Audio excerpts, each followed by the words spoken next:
Hello and welcome to Natural Sciences Learners. So today we're going to be dealing with a lesson that is based on acid-base reactions. But then did you know the following? That a reaction between an acid and a base is called a neutralization reaction.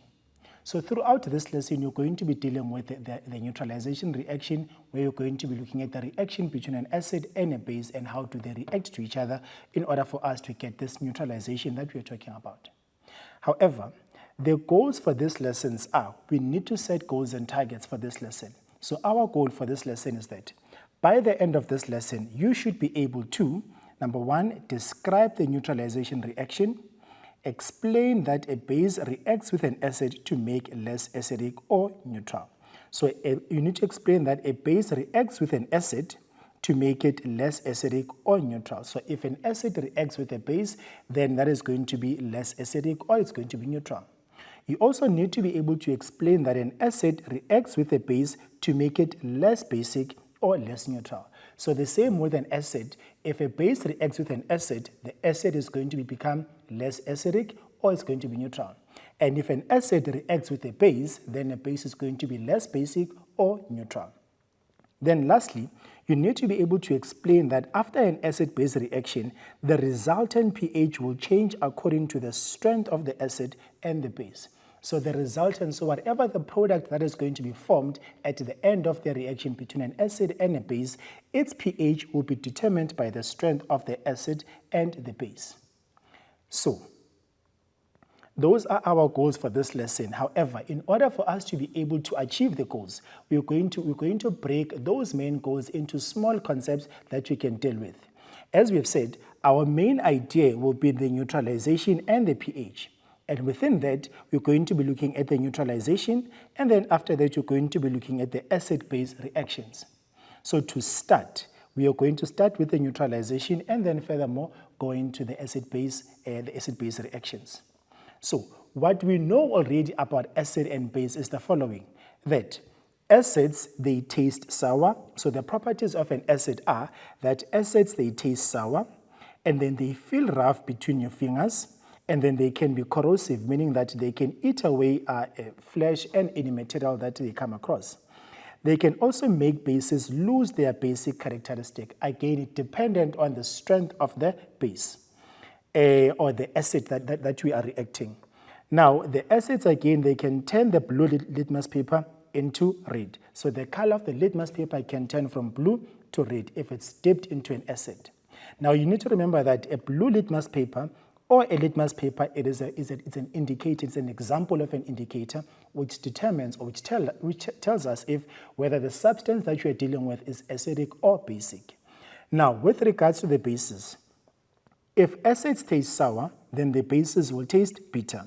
And then they feel slippery between your fingers. They can also be corrosive, just like the acids. The bases can also be corrosive.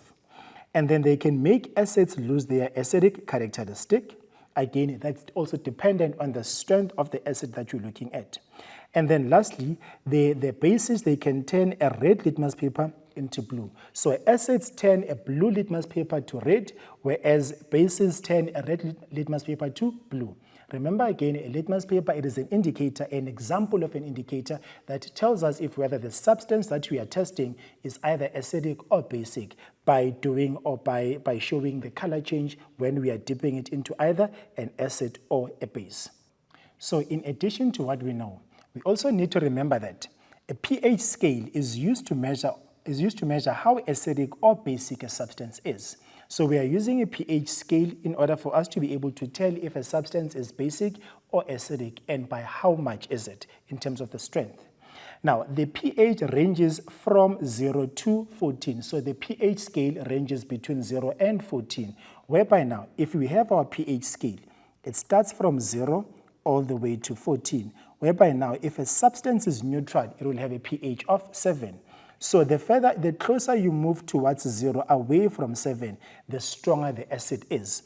And the further you move away from 7 towards 14, the stronger the base is. So now that means the substances which have which are strong in terms of either them being acidic or basic. On the left-hand side of the pH scale from 7, we have acid substances. And then on the right-hand side from 7, we have basic substances. So that means the further you move away from 7 on the acidic side, the stronger the acid becomes. And then with the further you move away from 7 on the right-hand side, the basic side, the stronger the base is. So if a substance has a pH of 0 or 1, we're saying that it is a very strong acid. Should a substance have a pH of 13 or 14, we say it is a strong base. If it has a pH of 7, then we say it is a neutral substance. Now, furthermore, about what we know, acids have a pH that are ranging between 0 and 7. So all the acids will have a pH that is ranging between 0 and 7. So on this side, we have our acids, not counting the 7 because the 7 is a neutral substance.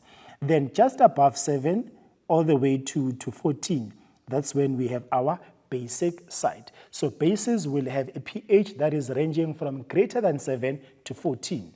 And then we said, remember again, that at 7, the substance is neutral. Right. Strong acids have a very low pH values. As we have said, the closer you move towards 0, the stronger the substance is, the stronger the acidic substance becomes. Now, strong acids have a very low pH values, and then the H in pH refers to the role of hydrogen ions in acid-base chemistry. And we also need to know that all acids, they contain hydrogen. Now, the P in the pH, it talks about the potential of hydrogen in that particular substance. So as we have said, the pH stands for potential hydrogen value. So the pH value, that's your potential hydrogen value. Right. Now, in order for us to be able to tell if whether a substance is acidic or basic or even neutral, we're going to be using indicators. So indicators are substances that indicate if a substance is acidic or basic, and sometimes even neutral. How do we know? The substance that you are dipping into the acidic substance or into the basic substance will change color, and then that color change will tell us if whether the substance is acidic or basic, because that's when now the role of the pH scale comes in. It is a measure of the acidity or the basicity of a substance by showing different colors in that particular pH scale. So with what we know, can we then be able to answer the following questions? So the questions are, something which shows whether a substance is an acid or a base by changing color when we add it to that substance is called N. And then question B, the pH scale ranges from something to something. And the last question is asking us that the substances that have a pH less than 7 are called something. So you're going to go and think about that for a minute, and I'll see you just after this.